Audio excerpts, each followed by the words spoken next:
नमस्कार, आपका स्वागत है आज के इस पॉडकास्ट में। आजकल हार्ट अटैक सिर्फ ओल्ड एज की प्रॉब्लम नहीं है, बल्कि 30s और इवन 20s में भी हार्ट अटैक के केसेस देखे गए हैं। आज के इस पॉडकास्ट में हम बात करेंगे यंग हार्ट अटैक्स के रीज़न की, एंजियोग्राफी और स्टंटिंग से जुड़े कुछ common myths. Let us understand this from our expert cardiologist doctor Rudradev Pandey. Sir, पहले हार्ट अटैक को 50 to 60 इयर्स की एज की प्रॉब्लम माना जाता था, बट आजकल यंग हार्ट अटैक के केसेस बढ़ रहे हैं, ऐसा क्यों सर? आज से 5-7 साल पहले जब हम आए थे उस टाइम तो बहुत रेयरली होता था, 50 साल के बाद ही देखते थे, 1-2 पेशेंट्स आते थे।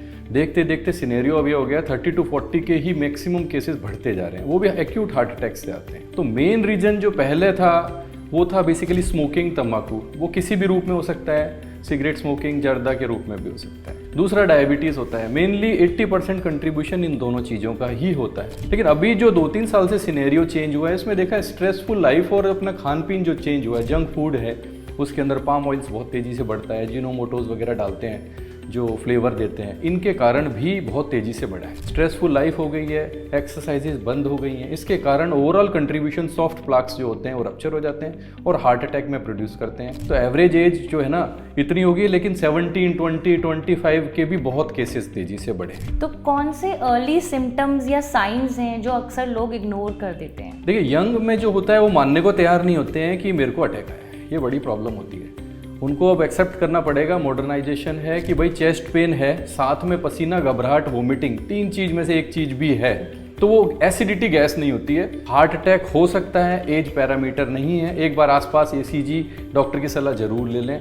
डायबिटिक्स में साइलेंट आता है, उनको चेस्ट पेन सिर्फ 10% पेशेंट्स में ही होता है। उनको यदि सिम्टम एटिपिकल आ रहे हैं, बैठे बैठे पसीना आ रहा है, या ऐसा लग रहा है उनको बहुत बार बार गैसिडिटी बन रही है या गैस बन रही है और बार बार बेल्चिंग या डकार लेने से आराम मिल रहा है, तो मान के चलें कार्डियक बहुत हाई चांसेस हैं, तो जरूर दिखवाएं डायबिटिक पेशेंट्स स्पेशली। तो ये सिम्टम्स नेग्लेक्ट नहीं करने हैं, दिखा लीजिए, नहीं है तो दैट्स गुड, क्योंकि इंपॉर्टेंट है टाइम इज मसल। यदि टाइमली इंटरवेंशन हो जाए तो सब कुछ बच जाता है, पंपिंग कैपेसिटी। अदरवाइज 10-20-25% हार्ट लेके चलते हैं और लाइफ बड़ी मिजरेबल सी हो जाती है। बहुत लोगों को लगता है कि एंजियोग्राफी होते ही स्टंट डाल दिया जाता है, तो इस पे आप क्या कहेंगे सर? देखिए, 2 तरह से प्रेजेंटेशन होती है हार्ट पेशेंट्स की। एक होती है स्टेबल एंजाइना, मरीज चल रहा है, दर्द होता है, रुकने से ठीक हो जाता है, 1 महीना 2 महीना साल से है, डिस्टेंस कम करता जा रहा है। वो पेशेंट स्टेबल पेशेंट्स होते हैं, उनमें धीरे धीरे ब्लॉकेजेस आते हैं, कोलेस्ट्रॉल। उन पेशेंट्स में इमरजेंसी एंजियोप्लास्टी के चांसेस नहीं होते हैं। एंजियोग्राफी होती है देखने के लिए कितनी ब्लॉकेजेस हैं, उसके बाद बताया जाता है कि ये चांसेस हैं आपके ट्रीटमेंट में। ऑप्शनल होता है, करा सकते हैं, नहीं करा सकते हैं।